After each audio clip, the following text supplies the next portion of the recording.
نحمده ونصلي على رسوله الكريم أما بعد فأعوذ بالله السميع العليم من الشيطان الرجيم بسم الله الرحمن الرحيم رب اشرح لي صدري ويسر لي أمري واحلل عقدة من لساني يفقهوا قولي رب يسر ولا تؤثر وتمم بالخير۔ سورہ نمل الحمدللہ آج ہم مکمل کر لیں گے۔ آخری آیات ہیں 83 سے 93 تک۔ بسم اللہ الرحمن الرحیم۔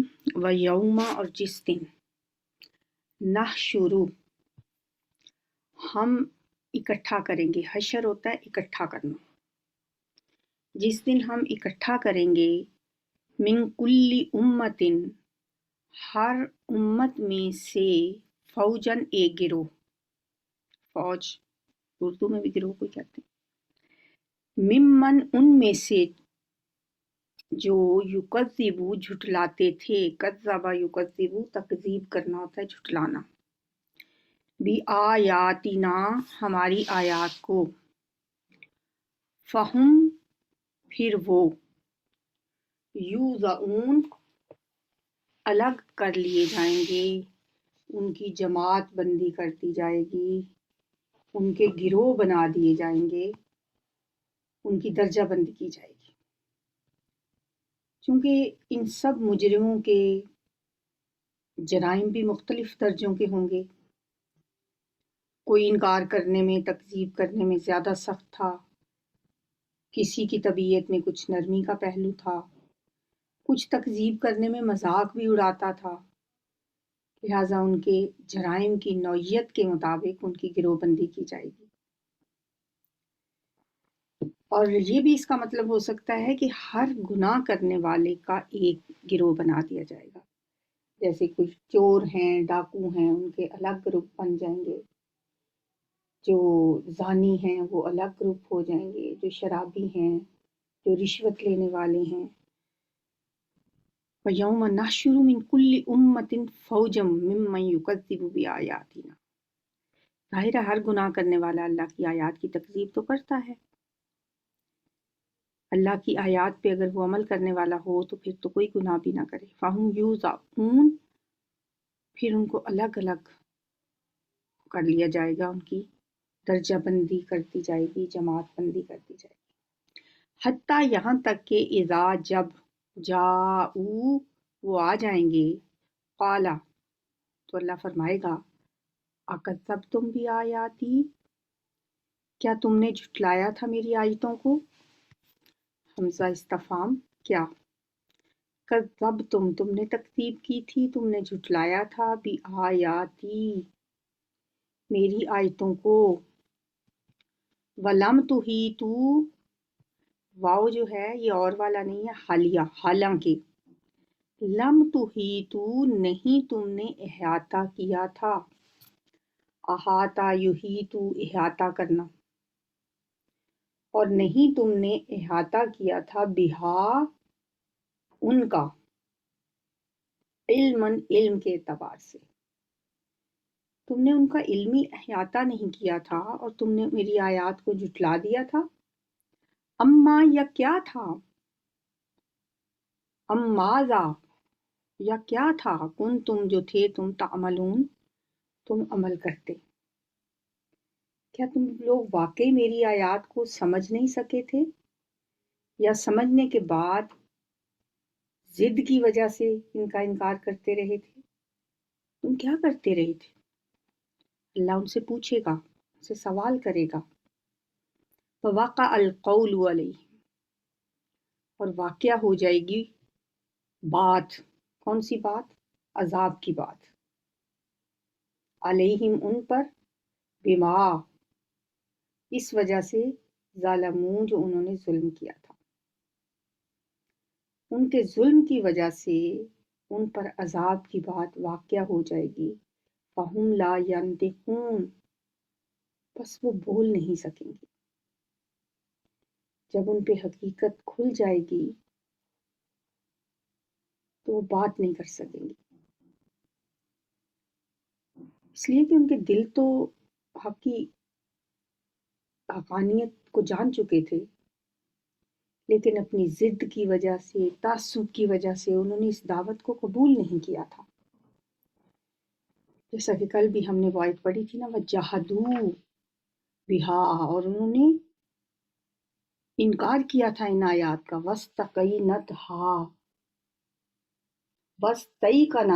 أَنفُسُهُمْ، اور یقین کر چکے تھے ان کے دل، ظلم و علوًا، ظلم اور سرکشی کی وجہ سے انہوں نے ان آیات کا انکار کیا تھا۔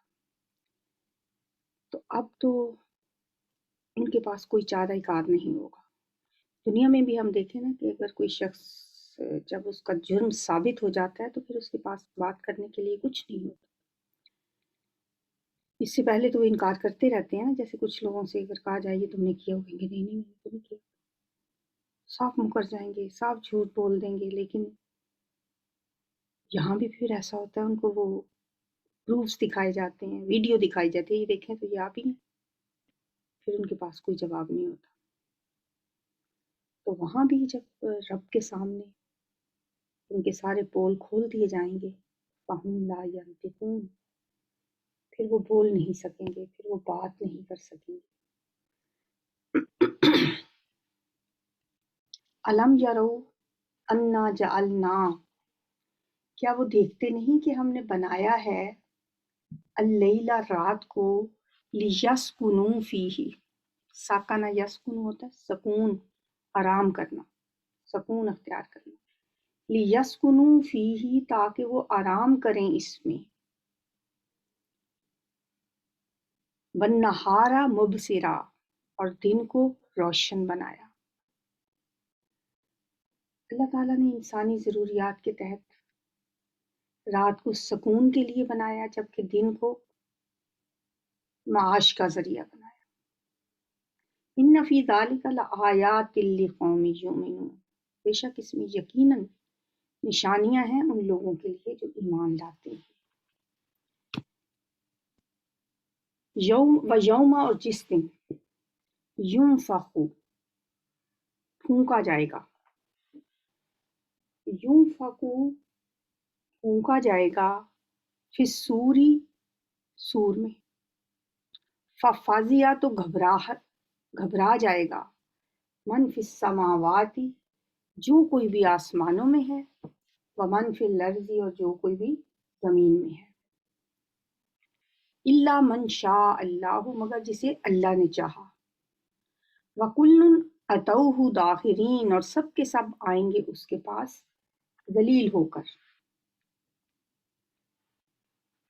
یہ سور سے مراد وہی ہے جو حضرت اسرافیل علیہ السلام اللہ کے حکم سے پھونک ماریں گے، اور حدیث میں آتا ہے کہ وہ ہر وقت وہ اپنا بگل منہ سے لگائے، سر جھکائے، کمر جھکا کے انتظار میں بیٹھے ہیں، صرف اللہ کے ایک اشارے کے منتظر کہ کب انہیں حکم دیا جائے اور وہ اس میں پھونک مار دیں۔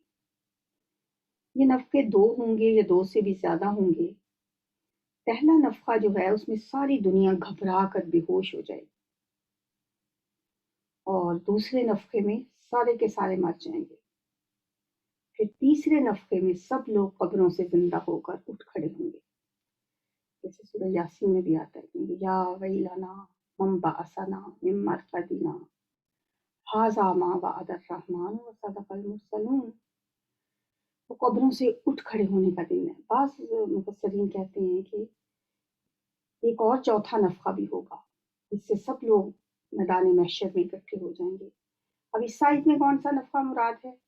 امام ابن کثیر فرماتے ہیں کہ یہ پہلا نفخہ ہے، اور بعض کے نزدیک یہ تیسرا نفخہ ہے جب لوگ قبروں سے اٹھیں گے۔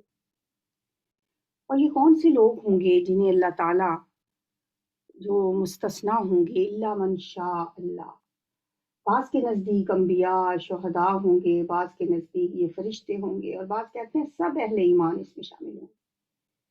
اور ممکن ہے کہ تمام جن کا تذکرہ کیا گیا وہ سب کے سب اس میں شامل ہوں گے، کیونکہ اہل ایمان جو ہیں وہ حقیقی گھبراہٹ سے محفوظ ہوں گے،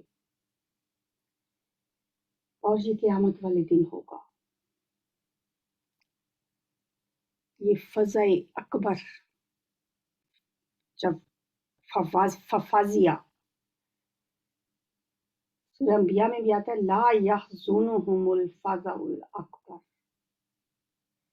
کہ مومنوں کو یہ فضا اکبر جو ہے، جو بڑی گھبراہٹ ہے، یہ ان کو لاحق نہیں ہوگی۔ وَكُلٌّ أَتَوْهُ دَاخِرِينَ، اور سب کے سب آئیں گے اس کے پاس ذلیل ہو کر۔ اس دن سب لوگ اللہ کے حضور سر جھکائے مؤدب کھڑے ہوں گے۔ وَتَرَى الْجِبَالَ، اور آپ دیکھیں گے پہاڑوں کو، تَحْسَبُهَا جَامِدَةً، آپ گمان کریں گے انہیں جامد، جمے ہوئے، کہ وہ زمین میں گھڑے ہوئے ہیں۔ یعنی اب تم پہاڑوں کو دیکھتے ہو اور سمجھتے ہو کہ وہ خوب جمے ہوئے ہیں، زمین میں گھڑے ہوئے ہیں۔ وَهِيَ تَمُرُّ مَرَّ السَّحَابِ، اور وہ چلیں گے، مرہ یمر ہوتا ہے چلنا، اور وہ چل رہے ہوں گے مر صحاب، صحاب کہتے ہیں بادل کو، بادلوں جیسے چلنا۔ قیامت کے دن یہ پہاڑ بادلوں کی طرح اٹھتے پھریں گے۔ بادلوں کو کبھی دیکھا ہو، جب جہاز میں بیٹھے ہوں تو اوپر نیچے وہ ہوا میں معلق ہوتے ہیں، دور سے یوں ہی لگتا ہے وہ کوئی ٹھوس چیز ہے، لیکن جہاز ان کے اندر سے گزر جاتا ہے انہیں چیرتے ہوئے۔ اور قیامت کے دن پہاڑوں کی بھی یہ ٹھوس حیثیت ختم ہو جائے گی اور وہ ذرات کے غبار میں تبدیل ہو کر بادلوں کی طرح اٹھتے پھریں گے۔ وَتَرَى الْجِبَالَ، اور آپ دیکھیں گے پہاڑوں کو، دیکھتے ہیں پہاڑوں کو، تَحْسَبُهَا جَامِدَةً، کہ وہ جمے ہوئے ہیں، لیکن قیامت کے دن وہ اپنی جگہ پر نہیں رہیں گے، وہ بادلوں کی طرح چلیں گے اور اڑیں گے۔ یہ اللہ کی قدرت ہے جس نے ہر چیز کو مضبوط بنایا، لیکن انہی مضبوط چیزوں کو جب وہ چاہے گا وہ روئی کے گالوں کی طرح کر دے گا۔ سن اللہ الذی، یہ اللہ کی کاریگری ہے، الذی اتقن کل شیء، جس نے پختہ بنایا ہر چیز کو، انہ، بے شک وہ، خبیر بما تفعلون، وہ باخبر ہے اس سے جو تم کرتے ہو۔ یہ اللہ کی صنائی کا کرشمہ ہے کہ وہ پہاڑ اس نے ٹھوس شکل میں بنائے ہیں، محکم بنائے ہیں، زمین پہ میخوں کی طرح ان کو گاڑا ہوا، لیکن قیامت کے دن اللہ اپنی مشیت سے انہیں بے وزن کر دے گا، نرم کر دے گا۔ یقیناً وہ ہر اس چیز سے باخبر ہے جو تم کر رہے ہو۔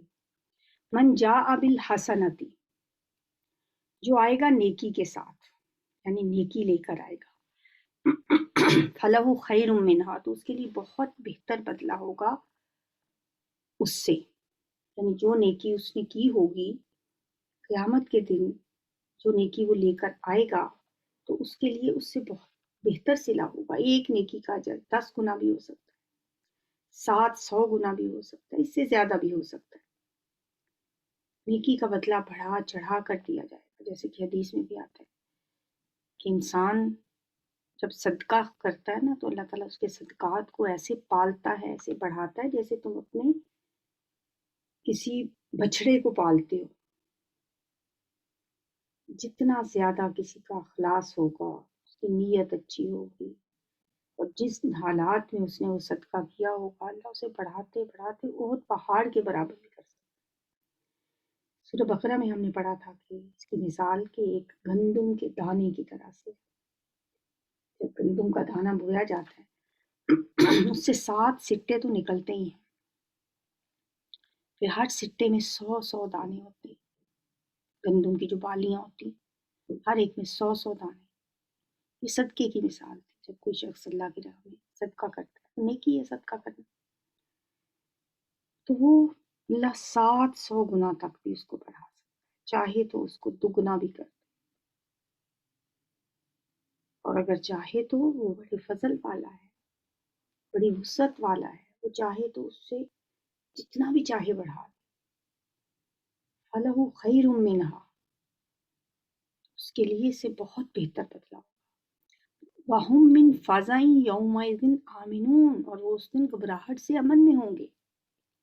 جو نیکیاں کرنے والے ہوں گے نا، لا يحزنهم الفزع الاکبر، وہ جو فزع اکبر ہے انہیں کوئی غم نہیں پہنچائے گا، وہ اس حقیقی گھبراہٹ سے محفوظ رہیں گے۔ قیامت کا دن بہت ہولناک ہے۔ اس دن سورہ نبا میں آتا ہے نا، اما یتساءلون عن النبأ العظیم، یہ کس چیز کے بارے میں سوال کرتے ہیں؟ بہت بڑی خبر ہے، عن النبأ العظیم، بڑی خبر کے بارے میں۔ قیامت کا دن جب لوگوں پہ گھبراہٹ طاری ہوگی تو اس دن اس گھبراہٹ سے کون بچیں گے؟ من جاء بالحسنۃ، جو نیکیاں لے کر آئے، کیونکہ وہاں اور کوئی سکہ نہیں چلتا، وہاں صرف وہ نیکیاں چلیں گی جو ہم نے دنیا میں کی ہوں گی۔ ومن جاء بالسیئۃ، اور جو آئے گا برائی کے ساتھ، فکبت، مجھول ہے، اونھے منہ ڈالے جائیں گے، وجوہہم، ان کے چہرے، فی النار، آگ میں، یعنی منہ کے بل ان کو آگ میں پھینکا جائے گا۔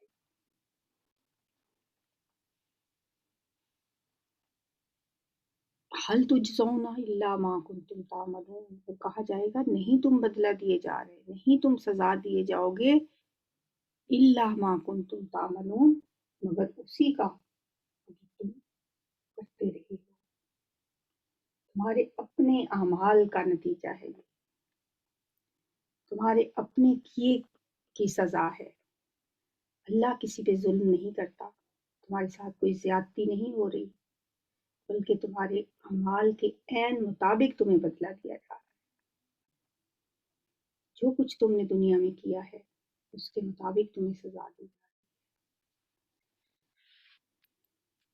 انما امرت ان اعبد رب هذه البلدة الذي حرمها وله كل شيء وامرت ان اكون من المسلمين۔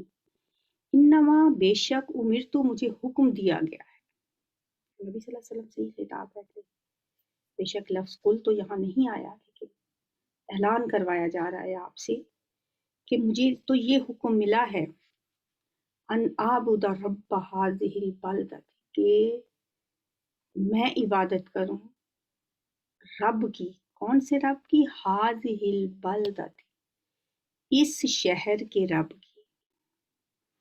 یہ شہر کون سا ہے؟ آپ کس شہر میں تھے اس وقت؟ مکہ میں۔ اس شہر مکہ کے رب کی عبادت کرنے کا مجھے تو حکم ملا ہے، الذی، جس نے، حرمہا، اسے محترم قرار دیا ہے، یعنی اس شہر کو جس نے محترم قرار دیا ہے، مجھے حکم ملا ہے کہ میں اس شہر کے رب کی عبادت کروں، اسی کی بندگی کروں۔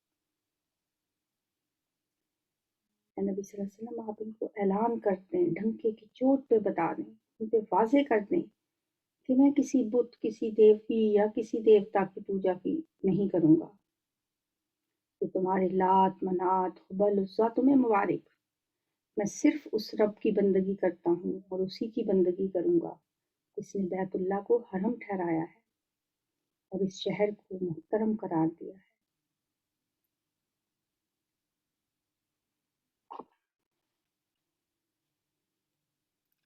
وَلَهُ كُلِّ شَيْءٍ، اور اسی کے لیے ہر چیز ہے۔ وَأُمِرْتُ، اور مجھے حکم دیا گیا ہے، أَنْ أَكُونَ مِنَ الْمُسْلِمِينَ، کہ میں اس کے فرما بردار بندوں میں سے ہو جاؤں۔ وَأَنْ أَتْلُوَ، اور مجھے یہ بھی حکم دیا گیا ہے، وَأَنْ أَتْلُوَ الْقُرْآنَ، کہ میں تلاوت کروں قرآن کی۔ یعنی ایک تو مجھے یہ حکم ملا ہے کہ میں اس شہر مکہ کے رب کی عبادت کروں، اور دوسرا مجھے یہ حکم دیا گیا ہے کہ میں فرما برداروں میں سے ہو جاؤں، اور تیسرا حکم مجھے یہ ملا ہے کہ میں قرآن کی تلاوت کروں، قرآن پڑھ کر لوگوں کو سناتا رہوں اور اس کی تبلیغ کرتا رہوں، جیسے سورہ مائدہ میں بھی آتا ہے نا، یا ایھا الرسول